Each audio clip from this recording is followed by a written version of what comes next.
Halo, shalom semuanya. Welcome again to C3 Online Service. Hari ini kita memperingati kenaikan Tuhan Yesus. Dan ada satu hal yang spesial buat gereja kita. Say hello to C3 Freedom. Sebelum ibadah kita akan baca satu ayat dari Yeremia 29 ayat 11-12. Demikian firman Tuhan. Sebab aku ini mengetahui rancangan-rancangan apa yang ada padaku mengenai kamu. Demikianlah firman Tuhan, yaitu rancangan damai sejahtera dan bukan rancangan kecelakaan, untuk memberikan kepadamu hari depan yang penuh harapan. Dan apabila kamu berseru dan datang untuk berdoa kepadaku, maka aku akan mendengarkan kamu. Let's just worship God.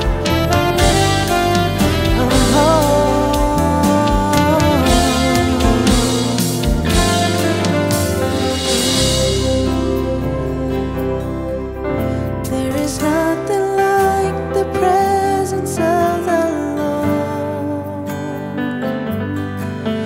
There is nothing like the presence of the Lord. As we seek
harapan kami, Kau kekuatan kami Tuhan Yesus.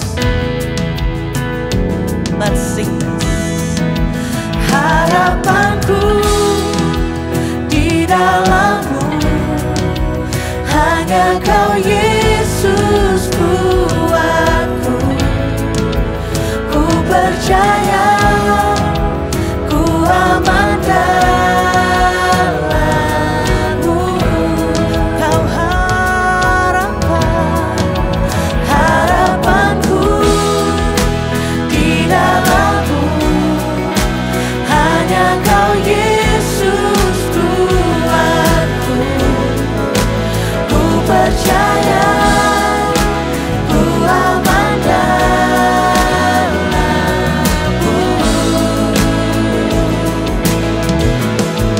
Tak pernah gagal rencana-Mu, rangi jalan-Mu, kuasa-Mu sempurna. Pengharapanku takkan hilang, sebab masa depanku Kau sediakan. Tak pernah gagal rencana-Mu, rangi jalan-Mu, kuasa-Mu sempurna. Pengharapanku takkan hilang, sebab masa depanku dalam-Mu. Harapanku di dalam-Mu, hanya Kau Yesus kuatku. Ku percaya, ku aman dalam-Mu. Kau harapanku di dalam-Mu, hanya Kau Yesus kuatku. Ku percaya, ku aman dalam-Mu.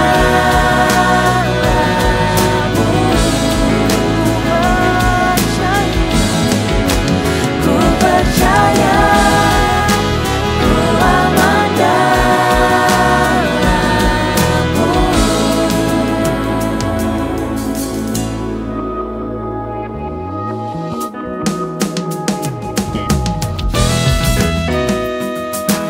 Ajar setiap kami Tuhan.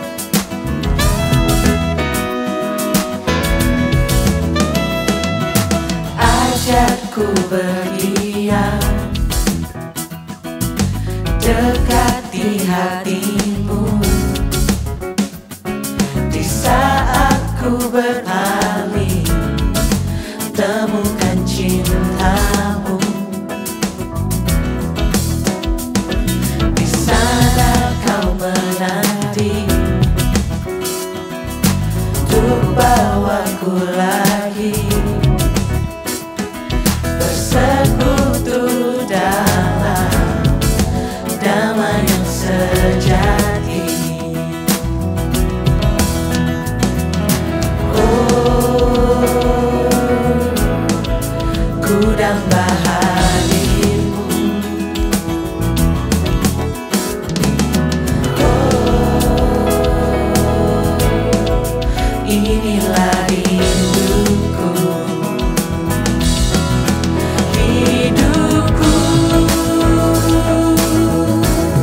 hanyalah untuk-Mu.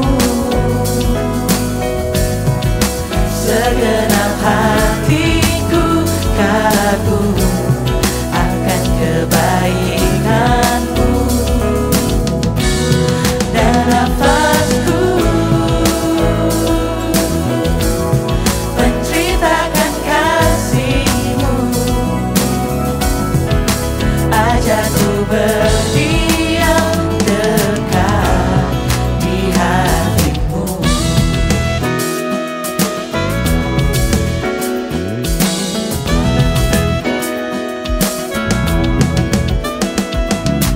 Ajarku berdiam dekat di hati-Mu, di saat ku berpaling, temukan cintamu.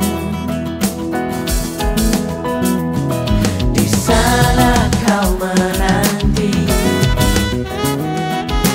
untuk bawaku lagi bersekutu dalam damai yang sejati.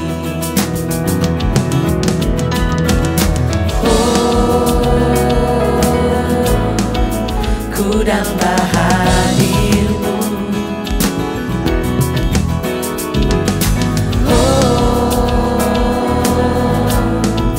Inilah rinduku. Hidupku hanyalah untukmu. Segenap hatiku kagum akan kebaikanmu, dan nafasku menceritakan kasihmu. Ajakku berdiam dekat di hatimu.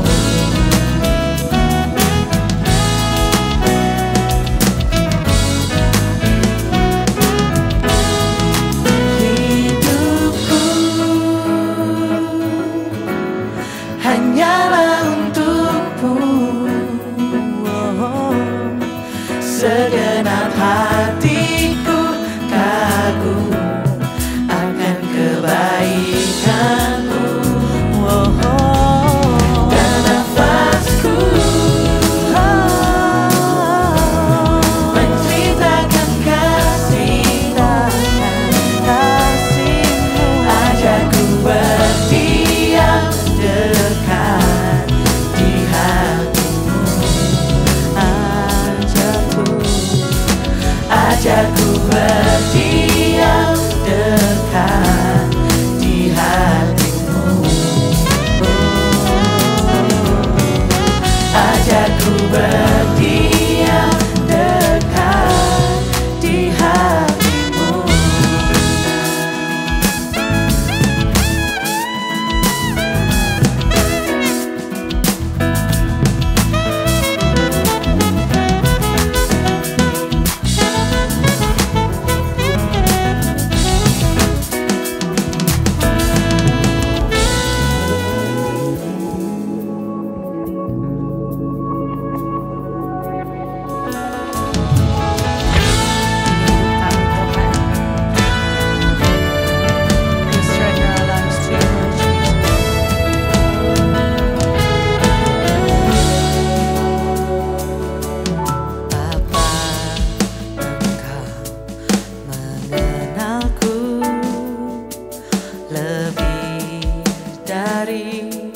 Siapapun engkau tahu ceritaku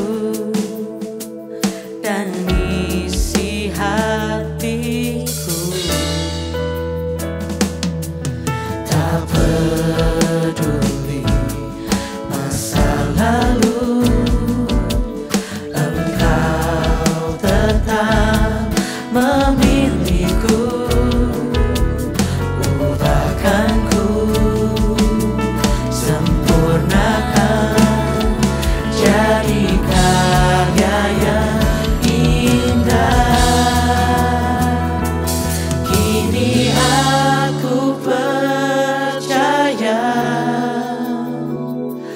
Tiada yang mustahil bagimu.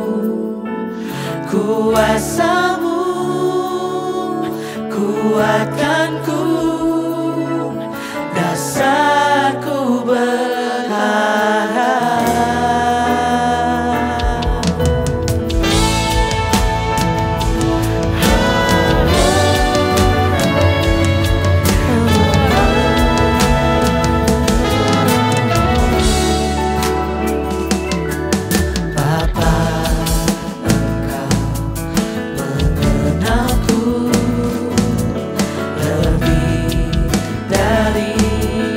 siapapun engkau tahu ceritaku dan isi hatiku. Tak peduli masa lalu, engkau tetap memilihku.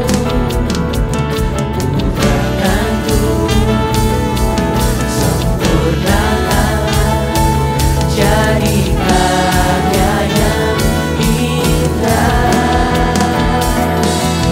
Kini aku percaya tiada yang mustahil bagimu. Kuasamu kuatkanku, dasarku berharap. Kini aku berserah pada rancanganmu bagiku.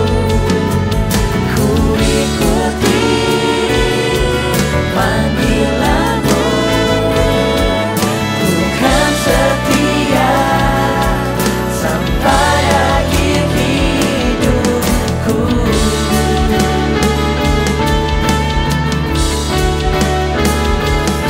Kami kan setia Tuhan.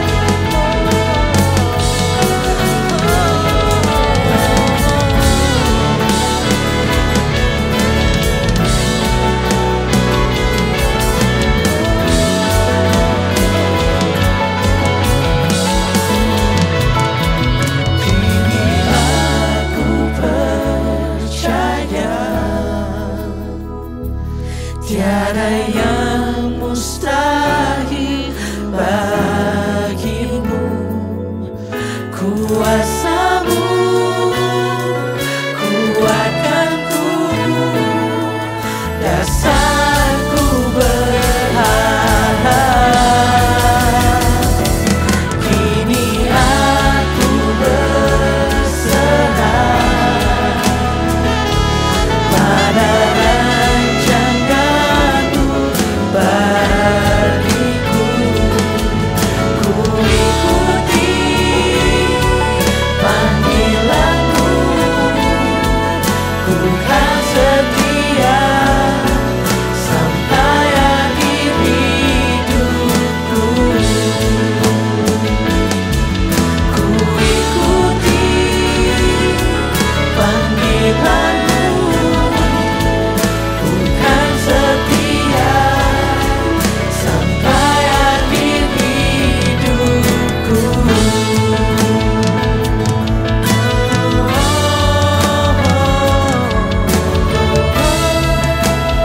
Kami kan setia.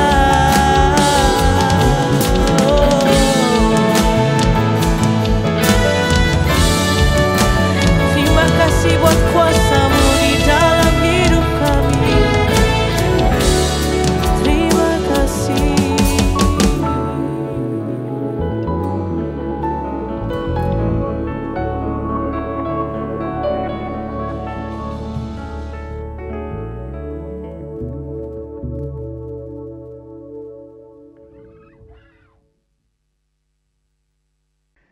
Shalom, Bapak Ibu Jemaat Christ Center Community Church. Sebelum kita dengar firman Tuhan, mari saya ajak saudara berdoa bersama. Kami mau dengar firman Tuhan.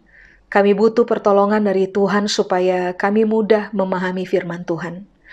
Bantu kami di dalam seluruh kemahakuasaan Tuhan, supaya waktu kami paham firman di dalam keberanian, kami memutuskan untuk taat kepada firman Tuhan dalam hidup tiap-tiap hari, supaya kualitas Kristus semakin teruji di dalam kami. Sementara kami belajar, Tuhan memberkati kami. Kepada Tuhan seluruh kemuliaan, di dalam nama Yesus kami berdoa. Amin. Shalom, Bapak Ibu, mari Kali ini kita akan belajar firman Tuhan dalam kaitannya dengan Kristus dan kenaikan. Saya undang saudara untuk langsung saja buka bersama dengan saya Pak Ibu dalam Yohanes pasal yang ke-21 ayat yang ke-3. Yohanes pasal 21 ayat yang ke-3. Kata Simon Petrus kepada mereka, "Aku pergi menangkap ikan." Kata mereka kepadanya, "Kami pergi juga dengan engkau." Mereka berangkat lalu naik ke perahu, tetapi malam itu mereka tidak menangkap apa-apa. Sekarang saya ajak saudara langsung saja buka dengan saya dalam Matius pasal yang keempat Pak Ibu, ayat 18 sampai dengan ayat yang ke-19. Matius pasal 4 ayat 18 sampai dengan ayat yang ke-19. Dan ketika Yesus sedang berjalan menyusur Danau Galilea, ia melihat dua orang bersaudara, yaitu Simon yang disebut Petrus dan Andreas saudaranya. Mereka sedang menebarkan jala di danau sebab mereka penjala ikan. Lalu Yesus berkata kepada mereka, "Mari, ikutlah aku, kamu akan kujadikan penjala manusia." Jadi begini, Bapak Ibu, kita semua tahu bahwa realita tentang Simon Petrus sama dengan penjala ikan. Tapi pada waktu Yesus bertemu dengan mereka, Yesus hari itu memberikan kepada Simon Petrus dan saudaranya Andreas sebuah identitas baru. Identitas yang dimaksud adalah begini, kamu bukan lagi penjala ikan, tetapi kamu adalah penjala manusia. Itu jelas Alkitab bilang. Tetapi di ayat yang tadi pertama kita baca, Yohanes pasal 21 ayat 3, ini yang Alkitab catat kemudian. Setelah Yesus mati dan setelah Yesus bangkit, Petrus itu kembali, memutuskan untuk kembali kepada identitas yang lama, yaitu penjala ikan. Nah, ini persoalan yang penting Pak Ibu, sebab begini. Kenapa Yesus harus datang menghampiri Petrus sebelum dia naik ke sorga? Karena pada momen ini, Petrus ini mengalami apa yang saya sebut dengan istilah krisis identitas, pengaburan makna diri. Sebelum Yesus naik, ini adalah hal salah satunya yang Yesus berupaya untuk kerjakan buat Petrus. Mengapa hal ini penting? Sebab pada akhirnya dari sejarah gereja dan apa yang Alkitab ajar kepada kita, kita tahu Pak Ibu, Petrus akan menjadi kunci penting bagi pergerakan pelebaran kerajaan Allah sampai kepada seluruh bumi. Makanya untuk bisa Petrus berhasil mengerjakan tujuan Tuhan dalam kehidupannya, Tuhan harus menyelesaikan lebih dulu masalah identitas di dalam Petrus. Nah, hal yang saudara dan saya harus garis bawahi adalah begini. Mengapa kita gagal menjadi maksimal dalam kehidupan, lalu terfokus untuk mengerjakan Tuhan punya kehendak dalam kehidupan kita? Salah satunya adalah persoalan yang ini nih Pak Ibu, persoalan pengaburan makna diri atau persoalan pengaburan identitas diri. Nah, pertanyaannya sekarang begini. Kenapa Petrus yang semula telah menerima identitas baru di dalam Kristus mengalami pengaburan makna diri gitu, mengalami pengaburan identitas diri? Ada cerita latar belakangnya Pak Ibu. Jadi mari, saudara bisa buka dengan saya dalam Markus pasal 14. Saya baca ayat 71 Pak Ibu sampai dengan ayat 72. Markus pasal 14 ayat 71 sampai dengan ayat yang ke-72. Maka mulailah Petrus mengutuk dan bersumpah, "Aku tidak kenal orang yang kamu sebut-sebut ini." Dan pada saat itu berkokoklah ayam untuk kedua kalinya. Maka teringatlah Petrus bahwa Yesus telah berkata kepadanya, "Sebelum ayam berkokok 2 kali, engkau telah menyangkal aku 3 kali." Lalu menangislah ia terseduh-seduh. Pertanyaannya, kenapa dia menangis terseduh-seduh? Ini yang Alkitab bilang di ayat 71. Karena waktu orang declare bahwa Petrus adalah pengikut Kristus hari itu, ini yang Petrus bilang, ini yang Petrus bikin, mengutuk dan bersumpah, lalu mengeluarkan kalimat bahwa aku tidak kenal orang yang kamu sebut-sebut ini. Mari saya jelaskan dulu kepada Bapak dan Ibu kata yang tertulis pada ayat 71. Waktu itu Alkitab bilang, maka mulailah Petrus mengutuk. Kata mengutuk di situ, Bapak Ibu, itu kalau dalam bahasa Yunaninya disebut dengan istilah anathematizo. Anathematizo itu artinya adalah begini, bersumpah di bawah aturan hukum eksekusi. Bersumpah di bawah aturan hukum eksekusi. Yang kedua, apakah mengutuk atau anathematizo? Mengikat diri di bawah kutuk. Berarti ini yang Alkitab bilang. Waktu orang-orang menegaskan bahwa Petrus adalah pengikut Yesus, ini yang Petrus bilang. Saya berani bersumpah di bawah aturan hukum eksekusi bahwa saya tidak kenal orang itu. Berarti kan begini, dia lagi bilang, kalau saya akhirnya kedapatan bahwa saya kenal itu orang, maka eksekusilah saya. Gitu. Lalu yang kedua, mengutuk itu kan tadi artinya mengikat diri di bawah kutuk. Jadi dengan kata lain ini yang Petrus bilang, kalau memang terbukti bahwa saya mengenal orang itu, maka terkutuklah saya. Coba saudara bayangkan tuh. Kalau saya kenal itu orang, hukumlah saya pada hukum eksekusi. Kalau ternyata saya memang kenal orang itu, maka begini, terkutuklah saya. Itu saja tidak. Soal Alkitab bilang Petrus mengutuk dan bersumpah. Kata bersumpah di situ diambil dari kata Yunani omnio. Omnio itu artinya begini, mengambil sumpah sebagai saksi yang teguh. Jadi hari itu Petrus lagi bilang sama orang-orang bahwa kesaksian saya ini benar, teguh, nggak bisa diganggu-gugat. Bahwa saya memang nggak kenal dengan orang itu. Kalau memang saya kenal, hukumlah saya di bawah hukum eksekusi. Kalau memang saya kenal orang itu, maka terkutuklah saya. Saudara, waktu itu terjadi, kemudian Alkitab bilang begini, berkokoklah ayam untuk kali yang kedua. Nah, itu adalah momen yang paling berat untuk Petrus. Saudara bisa bayangkan bahwa sebelumnya Yesus sudah kasih tahu buat Petrus, Pet, sebelum ayam berkokok 2 kali, kamu akan nyangkal saya 3 kali. Tapi hari itu Petrus tidak percaya.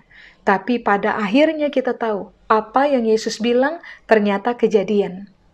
Pada momen itu saya yakin sekali dalam imajinasi saya, Petrus mengalami flashback kan, tentang apa yang Kristus katakan, yang telah Yesus katakan kepadanya, tentang apa yang dia alami dengan Yesus, tentang bagaimana mereka hidup bersama-sama, makan bersama-sama, melayani bersama-sama. Kristus bayar Petrus punya pajak, kebaikan-kebaikan yang Yesus pertontonkan, mujizat-mujizat hebat yang Yesus kerjakan di depan mata, dan Petrus langsung melihatnya. Pada waktu ayam berkokok, momen itu adalah, bahasa saya, adalah momen di mana Petrus mengalami tamparan yang menyakitkan untuk diri sendiri. Makanya di ayat 72, Alkitab bilang begini di kalimat terakhir, lalu menangislah ia terseduh-seduh. Kata menangis di situ, bahasa Yunani bilang klaio. Klaio itu artinya begini, Bapak Ibu, meratap dalam kesakitan, meratap dalam kesedihan, dalam kaitannya dengan orang yang mati. Begitu. Jadi coba saudara posisikan diri dalam pemahaman ini. Waktu Petrus tahu bahwa yang Yesus bilang betul, dia mengalami tamparan untuk diri sendiri, lalu yang kemudian terjadi di dalam dia adalah dia meratap, dan ratapan itu sakit sekali di dalam jiwa. Dia meratap, dan ratapan itu menggiring dia kepada sebuah kesedihan mendalam, seolah-olah sedang berhadapan dengan orang yang mati, kehilangan orang yang dikasihi. Nah, hari itu karena Petrus mengalami tamparan hebat untuk dirinya sendiri, makanya adalah wajar bahwa kemudian Petrus mengalami pengaburan makna diri, atau bahasa lain saya menyebutnya dengan istilah Petrus mengalami pengaburan identitas diri. Nah, buat Yesus, saya ulang, ini masalah dasar yang harus diselesaikan. Karena kalau orang tidak memahami siapa mereka yang sebenarnya, orang tidak berpegang kepada identitas diri yang asli, yang akan terjadi adalah mereka akan selalu gagal mengerjakan tugas dan tanggung jawab. Mereka akan selalu gagal menjalani hidup seperti yang telah Tuhan gariskan dari sejak awal dalam rencananya untuk kehidupan kita. Makanya sebelum Yesus naik, ini yang Yesus buat. Saya harus selesaikan Petrus dulu. Bukan saya marahin dia, bukan saya tolak dia, bukan saya hukum dia untuk apa yang telah dia buat untuk saya. Bukan itu isu yang Yesus angkat. Isu yang Yesus angkat adalah begini. Saya harus menolong Petrus untuk bertemu lagi dengan identitas dia yang asli. Identitas sebenarnya pemberian Tuhan kepada Petrus. Makanya coba, saudara buka dengan saya dalam Yohanes pasal 21. Mari saya baca Pak, Ibu, ayat 17 sampai dengan ayat 19. Ingat ini baik. Kalau saudara dan saya nggak tahu siapa kita yang sebenarnya, kita akan selalu salah langkah, salah tujuan, salah hidup. Penting bagi saudara dan saya memahami siapa kita yang sebenarnya, supaya jangan kita salah langkah, supaya jangan kita salah hidup, supaya jangan kita salah bekerja dalam kehidupan. Coba. Yohanes pasal 21, mari saya baca Pak Ibu, ayat 17 sampai dengan ayat yang ke-19. Kata Yesus kepadanya untuk ketiga kalinya, Simon, anak Yohanes, apakah engkau mengasihi aku? Maka sedih hati Petrus karena Yesus berkata untuk ketiga kalinya, apakah engkau mengasihi aku? Dan ia berkata kepadanya, Tuhan, engkau tahu segala sesuatu. Engkau tahu bahwa aku mengasihi engkau. Kata Yesus kepadanya, gembalakanlah domba-dombaku. Aku berkata kepadamu, sesungguhnya ketika engkau masih muda, engkau mengikat pinggangmu sendiri, dan engkau berjalan kemana saja kau kehendaki. Tetapi jika engkau sudah menjadi tua, engkau akan mengulurkan tanganmu, dan orang lain akan mengikat engkau dan membawa engkau ke tempat yang tidak kau kehendaki. Dan hal ini dikatakannya untuk menyatakan bagaimana Petrus akan mati dan memuliakan Allah. Sesudah mengatakan demikian, ia berkata kepada Petrus, ikutlah aku. Kalau saudara cermati ayat per ayat yang baru saja kita baca, Yohanes 21 ayat 17 sampai dengan ayat 19, saudara akan menemukan bahwa hari itu Yesus sedang menegaskan ulang kepada Petrus identitas Petrus yang sebenarnya. Dimulai dari pertanyaan begini, Petrus, anak Yohanes, Simon, anak Yohanes, apakah engkau mengasihi aku? Nah, Petrus bilang, Tuhan, engkau tahu segala sesuatu. Engkau tahu bahwa aku mengasihi engkau. Tahukah saudara bahwa itu adalah identitas pertama yang seharusnya muncul di dalam keyakinan kita? Bahwa kita bukan orang-orang yang menentang Tuhan. Kita bukan orang-orang yang selamanya akan menolak Tuhan dalam kehidupan, lalu memberontak. Identitas kita yang paling pertama, yang seharusnya mengakar dengan sangat kuat dalam keyakinan kita, Pak, Ibu, yaitu adalah begini, kita adalah orang yang mengasihi Tuhan. Baru kemudian ini yang Yesus bilang, bahasa saya, karena engkau adalah orang yang mengasihi saya, maka terimalah mandat atau terimalah tanggung jawab dari kerajaan. Tanggung jawab dari kerajaan hari itu adalah ini yang Yesus bilang pada Petrus, gembalakanlah domba-dombaku. Coba saudara lihat, satu, identitas Petrus dikembalikan lagi oleh Yesus dan menegaskan bahwa satu, Petrus adalah orang yang mengasihi Tuhan. Dua, Petrus adalah orang yang hidupnya akan bertujuan hanya untuk menyelesaikan responsibility of the kingdom, tanggung jawab dari kerajaan. Makanya di ayat yang ke-18, Tuhan Yesus memberitahukan dengan cara yang bagaimana Petrus akan mati nanti. Lalu di ayat 19 Alkitab bilang begini, nanti Petrus akan mati tapi dalam posisi memuliakan Allah. Setelah prosesi apa? 1. Identitas asli ditemukan, saya orang yang mengasihi Tuhan. 2. Saya orang yang menerima tanggung jawab kerajaan untuk pada akhirnya harus dikerjakan dalam kehidupan saya.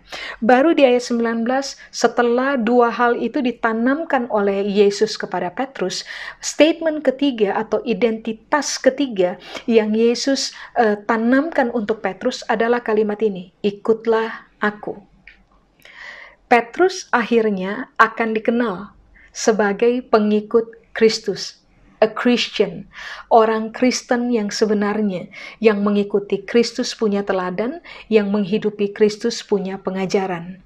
Nah, begini Pak Ibu, membaca ulang semua ayat yang tadi kita baca, lalu dikaitkan dengan Yesus dan kenaikan, ini pertanyaan penting yang saudara dan saya harus berani ajukan untuk diri sendiri. Siapa saya yang sebenarnya? Apakah sudah sejauh ini saya melangkah bersama dengan Tuhan? Apakah sampai hari ini saya tahu betul bahwa saya adalah orang yang mengasihi Tuhan? Apakah sampai sejauh ini saya tahu betul bahwa hidup saya adalah kehidupan yang terfokus untuk menyelesaikan tanggung jawab yang dipercayakan oleh kerajaan Allah kepada saya enggak? Sampai sejauh ini saya ikut Tuhan. Apakah saya betul-betul teruji as a Christian, sebagai orang Kristen yang sebenarnya, sebagai orang yang memutuskan dari sejak awal untuk mengikuti Yesus punya pengajaran, untuk mengikuti Kristus punya keteladanan yang Dia wariskan sebagai jejak untuk diikuti oleh semua pengikutnya. Sebab begini Pak Ibu, selalu ada peluang. Saudara dan saya sudah ikut Yesus lama, tetapi kita tidak dikenal sebagai orang yang mengasihi Tuhan. Saudara dan saya mengaku sudah ikut Yesus lama, tetapi hidup kita tidak terfokus untuk mengemban atau menyelesaikan tanggung jawab kerajaan yang dipercayakan kepada kita masing-masing berdasarkan kapasitas yang telah Tuhan taruh dalam kehidupan kita. Mungkin kita sudah lama ikut Yesus, tetapi pertanyaannya adalah, sampai hari ini, apakah kita betul-betul dikenal sebagai a true Christian nggak? Orang Kristen yang sebenarnya nggak? Yang mendedikasi kehidupan untuk mempelajari bagaimana Yesus hidup, mempelajari pengajaran-pengajaran yang Yesus ajarkan kepada kita, lalu melatih diri dalam keseharian, one day at a time, untuk mengerjakan apa yang Yesus ajarkan gak? Nah, ini kan pertanyaan penting untuk kita renungkan ulang Pak Ibu. Sebab begini, percuma saudara dan saya lihat mujizat banyak Kristus kerjakan di dalam kita. Percuma saudara dan saya hadir dalam sesi-sesi pengajaran tiap-tiap waktu yang kita terlibat di dalamnya. Bahkan percuma juga saudara dan saya terlibat dalam pelayanan-pelayanan yang ada, kalau ternyata begini, kita sendiri mengalami pengaburan identitas diri. Kita sendiri nggak paham siapa kita yang sebenarnya. Begini Pak Ibu, sebagai orang yang mengasihi Tuhan, jelas ini yang Yohanes pasal 14 ayat 21. Bilang, saudara dan saya harus dikenal sebagai orang-orang yang memegang Tuhan punya perkataan, lalu melakukannya dalam kehidupan kita tiap-tiap hari. Saudara dan saya tidak bisa klaim diri sendiri sebagai orang yang mengasihi Tuhan pada waktu kita mendapati diri kita tiap-tiap hari sebagai pribadi yang sangat terbiasa kontra Tuhan dan kontra firman Allah. Harusnya kita dikenal sebagai orang-orang yang sangat terbiasa merangkul firman Tuhan, mempelajarinya, memahaminya, lalu melatih diri untuk hidup di dalamnya, supaya seumur hidup dalam proses mengiring Kristus, kita tidak keluar dari identitas kita yang sebenarnya, yaitu sebagai orang-orang yang bukan hanya telah ditebus oleh Kristus pasca Dia mati dan bangkit, tapi saudara dan saya juga harus dikenal sebagai orang-orang yang sangat konsisten untuk mengasihi Tuhan. Ingat, hal yang kedua, kita bergerak tiap-tiap hari. Kita hidup dan bernapas tiap-tiap hari. Saudara dan saya punya pekerjaan, kita punya usaha untuk kita bangun, tapi ingat ini baik-baik. Tanggung jawab paling tinggi dalam kehidupan kita adalah begini, mengerjakan kehendak Tuhan buat saudara dan saya. Jadi apa yang harus kita buat justru pada waktu kita memperingati kenaikan Kristus, uji ulang.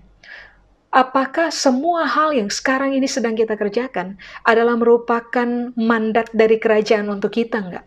Apakah ini adalah tugas kerajaan untuk kita yang kita terfokus untuk mengerjakannya enggak?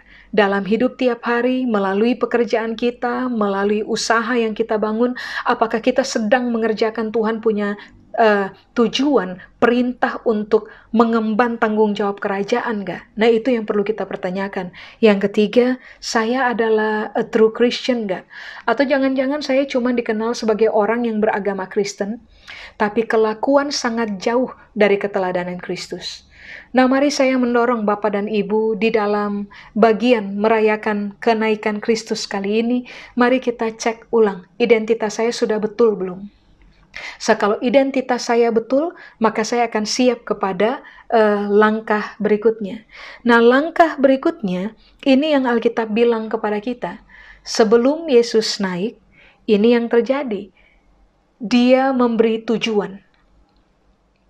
Dia memberikan responsibility and purpose, tujuan dan juga tanggung jawab untuk bisa dihidupi dan dikerjakan oleh murid-muridnya. Coba, saudara buka dengan saya dalam Matius pasal 28, ayat yang ke-18 sampai dengan ayat yang 20. Matius pasal 28, ayat 18 sampai dengan ayat yang ke-20. Makanya tadi saya bilang kepada saudara, sebelum Tuhan memberi tujuan dan Tuhan menegaskan tanggung jawab untuk dikerjakan dalam kita, hal pertama yang Tuhan harus selesaikan di dalam kita adalah identitasnya udah jelas belum? Sudah paham kamu siapa atau belum? Sebab seorang pangeran ketika tidak sadar bahwa dia adalah pangeran, hidupnya akan sembarangan, Pak Ibu. Bicara akan sembarangan, berkelakuan akan sembarangan. Beda halnya ketika seseorang memahami betul bahwa dirinya adalah pangeran, representatif dari kerajaan, maka yang biasanya akan terjadi adalah dia akan sangat hidup berbasik kepada identitas asli yang dia sadar siapa dirinya sebenarnya. Makanya tadi saya bilang, penting bagi saudara dan saya untuk sadar kita siapa. Kalau kita sadar kita siapa, baru langkah berikutnya akan menjadi langkah yang mudah buat saudara dan saya, yaitu hidup berdasarkan tujuan Tuhan dan hidup untuk menyelesaikan tanggung jawab Tuhan buat kita. Mari saya baca Pak Ibu. Matius 28 ayat 18 sampai dengan ayat yang ke-20. Yesus mendekati mereka dan berkata, "Kepadaku telah diberi segala kuasa di sorga dan di bumi. Karena itu, pergilah, jadikanlah semua bangsa muridku, dan baptislah mereka dalam nama Bapa dan Anak dan Roh Kudus. Dan ajarlah mereka melakukan segala sesuatu yang telah kuperintahkan kepadamu. Dan ketahuilah, aku menyertai kamu senantiasa sampai kepada akhir zaman." Tadi saya bilang, langkah pertama adalah pertemuan dengan identitas diri. Langkah kedua adalah terfokus kepada mengerjakan Tuhan punya tujuan atau mengemban dengan berani responsibility, tanggung jawab yang diberikan oleh pemimpin utama dari kerajaan itu sendiri. Makanya di Matius 28 ayat 18, ini yang Yesus bilang, "Kepadaku telah diberi kuasa di sorga, kuasa di bumi." Jadi setelah dia kasih identitas, hal kedua yang dia kerjakan sebelum dia naik adalah dia menegaskan bahwa saya penguasanya. Saya penguasa di sorga, saya penguasa di bumi.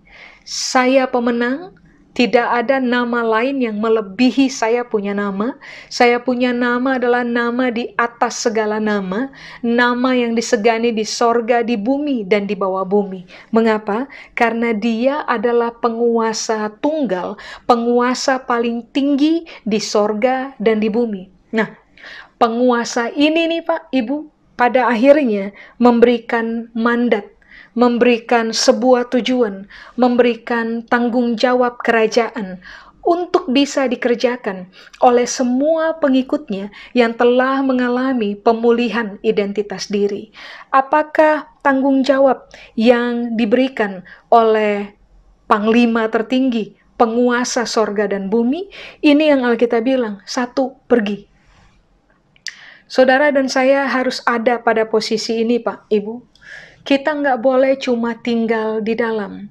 Kita nggak boleh cuma berkumpul saja bersama-sama. Saudara dan saya untuk seketika waktu harus tinggal di dalam. Harus berkumpul bersama-sama.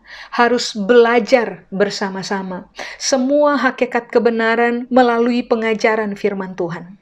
Dalam proses pemahaman yang semakin bertambah dalam kehidupan saudara dan saya, ini yang Alkitab bilang kepada kita, jangan ngumpul, pergilah.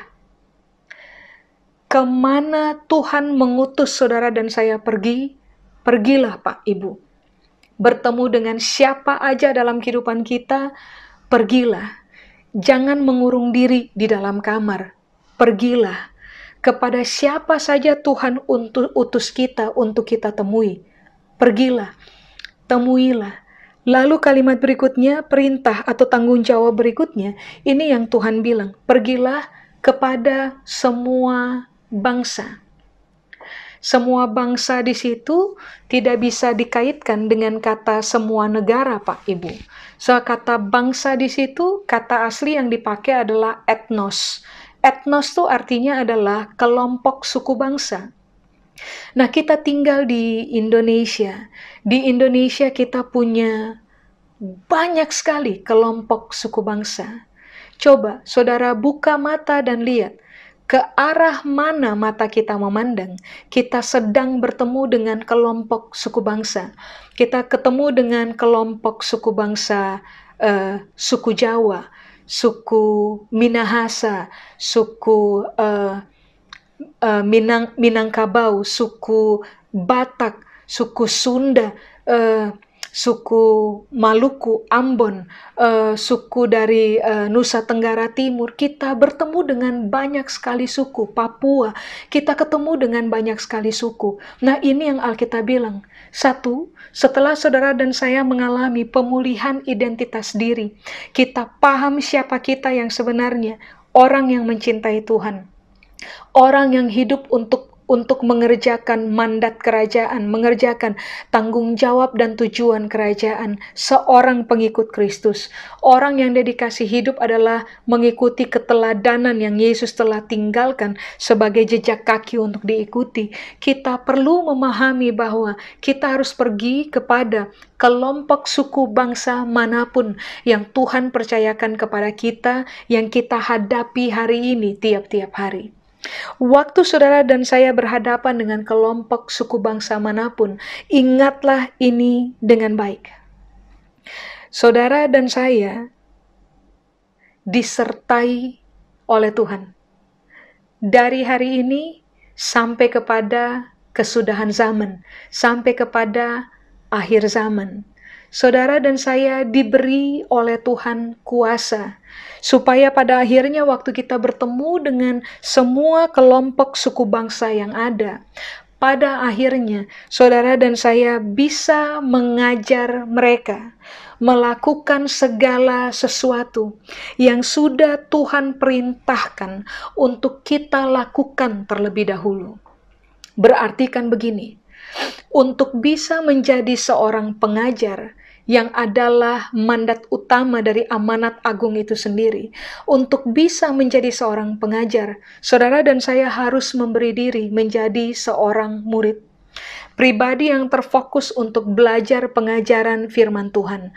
Pribadi yang terfokus untuk mempelajari bagaimana Yesus hidup. Lalu melatih diri untuk mengikuti cara Yesus hidup, lalu melatih diri untuk taat kepada firman Tuhan, bahkan perintah yang Tuhan ajarkan kepada kita dalam keseharian, supaya pada waktu saudara dan saya pergi, lalu ketemu dengan kelompok suku bangsa dari beragam suku apapun yang Tuhan percayakan untuk kita bertemu dalam hubungan tiap-tiap hari, ini yang Alkitab bilang, ajar mereka.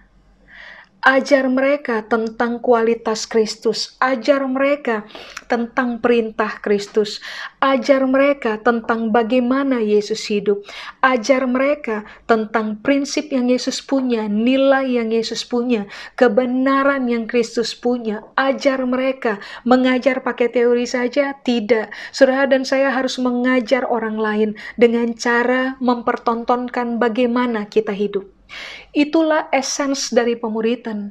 Kalau saudara dan saya, kalau kita bertanya, kira-kira untuk tujuan apa kita hidup? Maka mari saya beritahu kepada saudara.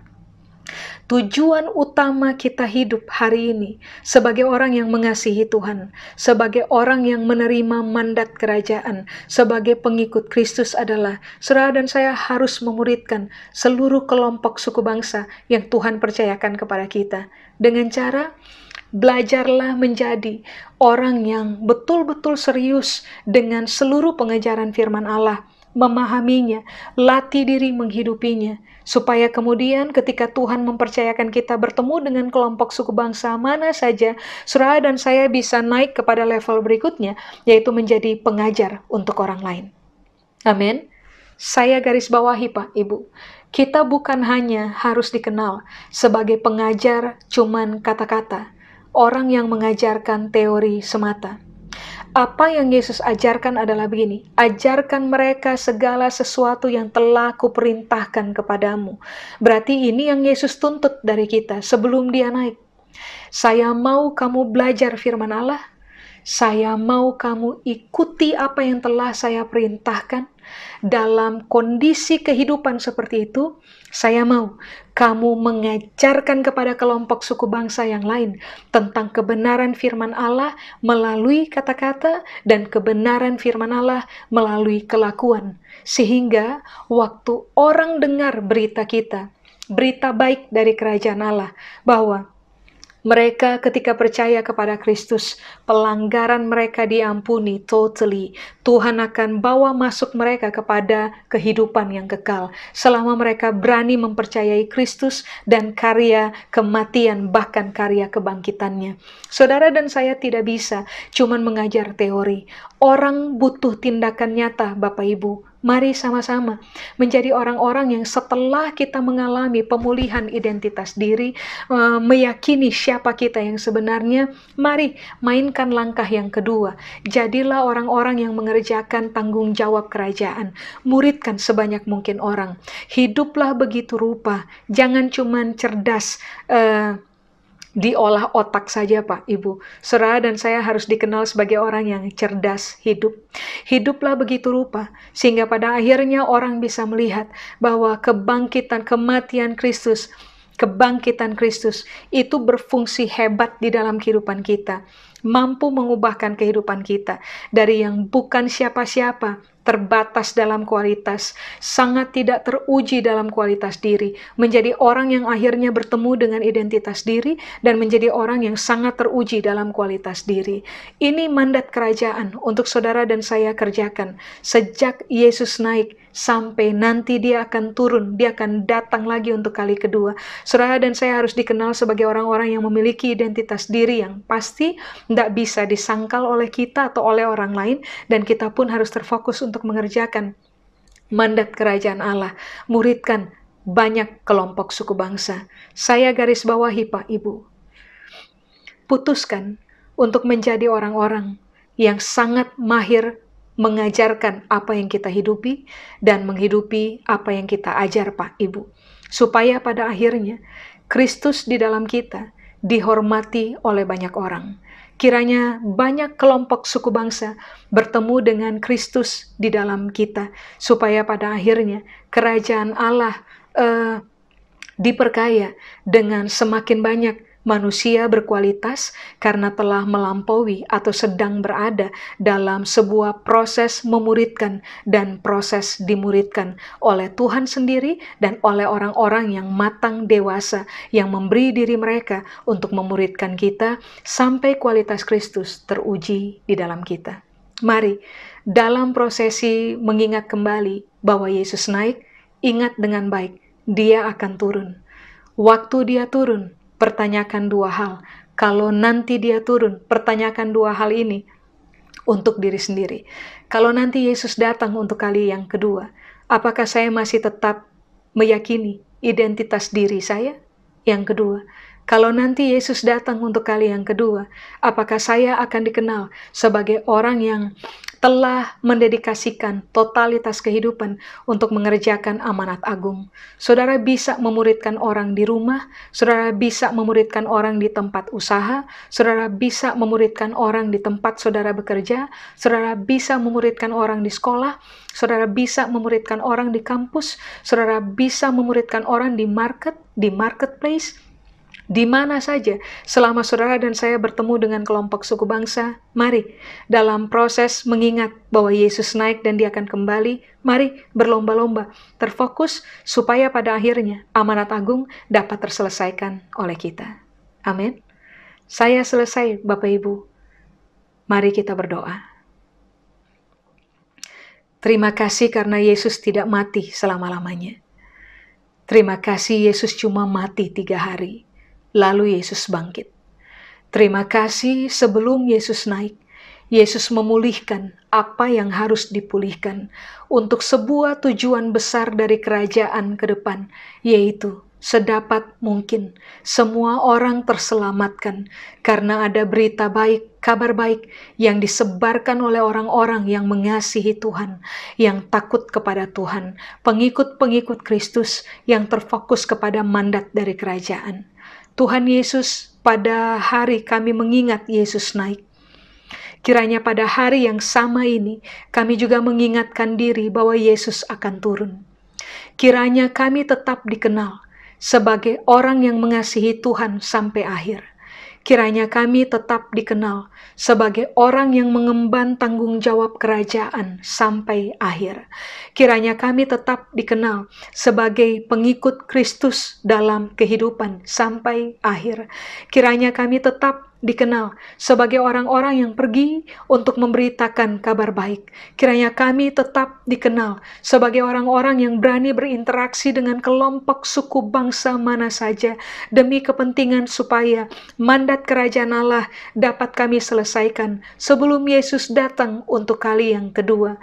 Kiranya sebelum Yesus datang, sampai bagian akhir nanti hidup kami tetap dikenal sebagai orang yang berani memberi diri untuk memuridkan seluruh kelompok suku bangsa yang Tuhan percayakan ada dalam kehidupan kami.